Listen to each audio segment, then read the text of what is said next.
So അടുത്ത ചാപ്റ്ററാണ് 11th chapter corporate social responsibility CSR എന്നുള്ള ഒരു ടോപ്പിക്ക്.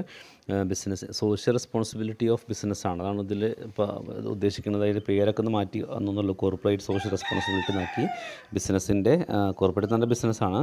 സോഷ്യൽ റെസ്പോൺസിബിലിറ്റി സാമൂഹ്യ ഉത്തരവാദിത്തമാണ്. So according to the United Nations Industrial Development Organization UNIDO, corporate social responsibility is management concept whereby companies integrate social and environmental concern എന്നാണ്. Social കൺസേണിൽ environmental കൺസേണിലൊക്കെ ബിസിനസ്സുകൾ എന്ത് ചെയ്യുക, ഇൻറ്റഗ്രേറ്റ് ചെയ്യുക in their business operations and interaction with their stakeholders എന്നാണ്. സ്റ്റേക്ക് holders ആരെന്നൊക്കെയാണ് പിന്നെ പറയുന്നുണ്ട്. അതായത് ഒരു ബിസിനസ്സിൻ്റെ ഇൻട്രസ്റ്റഡ് പാർട്ടീസിനാണ് സ്റ്റേക്ക് ഹോൾഡേഴ്സ് എന്ന് പറയുക. Shareholders, owners, managers, employees, society, public, customers, supplies പോലെ എല്ലാം ഉൾപ്പെടെയാണ് പറയുന്നത്. അപ്പോൾ അവരുടെ ബെനിഫിറ്റിന് വേണ്ടി ചെയ്യുന്നതാണ്. So CSR is the commitment of business to contribute to sustainable economic development. രാജ്യത്തിൻ്റെ സസ്റ്റൈനബിളായ എക്കണോമിക് ഡെവലപ്മെൻറ്റിലേക്ക് ബിസിനസ്സിൻ്റെ കോൺട്രിബ്യൂഷനാണ് CSR എന്ന് പറയുക. വർക്കിംഗ് വിത്ത് എംപ്ലോയീസ് ഉണ്ടായിൽ ദെയർ ഫാമിലീസ്, അവരുടെ family and their local community and society at large to improve their quality of life in ways that are both for business and good for international development എന്നാണ്. അതായത് ബിസിനസ്സും മെച്ചമുണ്ടായിരിക്കും അതിൻ്റെ, അതുപോലെ തന്നെ എന്തുണ്ട് international ഡെവലപ്മെൻറ്റിനും അതിൻ്റെ ഒരു എത്തുന്ന രീതിയിലേക്ക് എന്താ പറയുക ബിസിനസ്സിൻ്റെ ഇൻവോൾവ്മെൻറ്റ് വരുന്നതിനാണ് പറയുക സോഷ്യൽ റെസ്പോൺസിബിലിറ്റി എന്ന് പറയുന്നത്.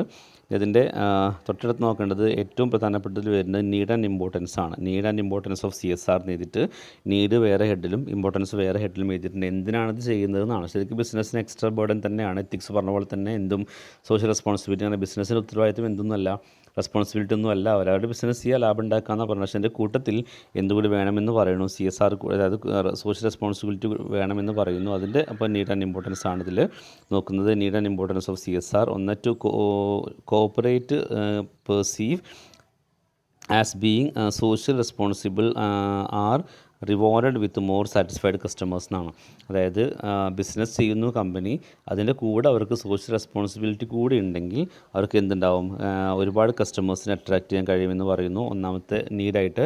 അതുപോലെ തന്നെ സെക്കൻഡ് പോയിന്റ് പറയുന്നത് research reports indicate that employees are attracted and even become more committed to companies which are social responsible. Social responsibility ഉള്ള കമ്പനിക്കായിരിക്കും എംപ്ലോയീസിന് ഏറ്റവും കൂടുതൽ കമ്മിറ്റ്മെൻറ്റ് ഉണ്ടാവുക എന്ന് പറയുന്നത്. Failure of business to assume social responsibility invites government to intervene and regulate or control the activities എന്നാണ്. അതിൽ പരാജയപ്പെട്ടാൽ സോഷ്യൽ റെസ്പോൺസിബിലിറ്റിയിൽ ബിസിനസ് പരാജയപ്പെടുമ്പോൾ അതിൽ ആര് ഇടപെടും? ഗവൺമെൻറ്റുകൾ ഇടപെടേണ്ട അവസ്ഥ വരുമെന്ന് പറയുന്നു. നാലാമത്തത് shareholders will buy or sell shares on the basis of a company social performance. കമ്പനിയുടെ സോഷ്യൽ പെർഫോമൻസിനെ കൂടി അടിസ്ഥാനമാക്കിയാണ് അതിൻ്റെ ഷെയറുകൾ വാങ്ങുകയും വിൽക്കുകയും ചെയ്യുന്നത്. ആൻഡ് അഞ്ചാമത്തത് corporate social responsibility gives a chance to all the employees of an organisation to contribute towards a society. അതായത് ഒരു ബിസിനസ് സോഷ്യൽ റെസ്പോൺസിബിലിറ്റി ആവുക എന്ന് പറയുമ്പോൾ അതിൻ്റെ എംപ്ലോയീസിനൊക്കെ എന്തിടുന്നു, സോഷ്യൽ അതുപോലെ തന്നെ എക്കണോമിക്കൽ വെൽഫെയറിന് അവസരം കിട്ടുന്നു എന്ന് പറയുന്നത്.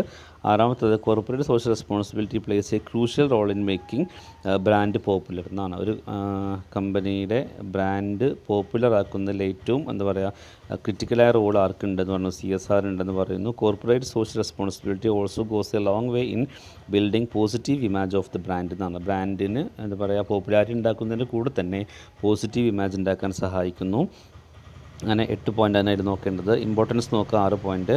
എയിംസ് അറ്റ് കൺസ്യൂമർ പ്രൊട്ടക്ഷൻ എന്നാണ്. കൺസ്യൂമർ പ്രൊട്ടക്ഷനെ എയിം ചെയ്യുന്നു. Importance aims at protection of local and global environment. ഒന്ന് കൺസ്യൂമേഴ്സിനെ പ്രൊട്ടക്റ്റ് ചെയ്യുന്നു, ലോക്കൽ എൻവയോൺമെൻറ്റിനെയും ഗ്ലോബൽ എൻവയോൺമെൻറ്റിനെയും പ്രൊട്ടക്റ്റ് ചെയ്യുന്നു. It ensures respect for human rights എന്നാണ്. ശരിക്കും ഹ്യൂമൻ റൈറ്റ്സ് റെസ്പെക്റ്റ് കൊടുക്കുമ്പോഴാണ് എന്തുണ്ടാവുക, CSR ഉണ്ടാവുക. അത് കൊടുക്കുന്നു. It results in avoiding bribery and corruption എന്നാണ്. കറപ്ഷൻ ഒഴിവാക്കാൻ ഇത് സഹായിക്കുന്നു. It promotes adherence to labour standards by companies and their business partners എന്നാണ്. ലേബേഴ്സിൻ്റെ സ്റ്റാൻഡേർഡ് വർദ്ധിപ്പിക്കാൻ സഹായിക്കുന്നു. The term corporate social responsibility gives a chance to all the employees of an organisation to contribute towards the നേരത്തെ അവിടെ പറഞ്ഞ point തന്നെ എംപ്ലോയീസിൻ്റെ social environmental and country രാജ്യത്തിന് വേണ്ടി ഡെവലപ്മെൻറ്റ് നേടിയെടുക്കാൻ സഹായിക്കും എന്നാണ് പറയുന്നത്. ഇത്രയും നോക്കി വെക്കുക.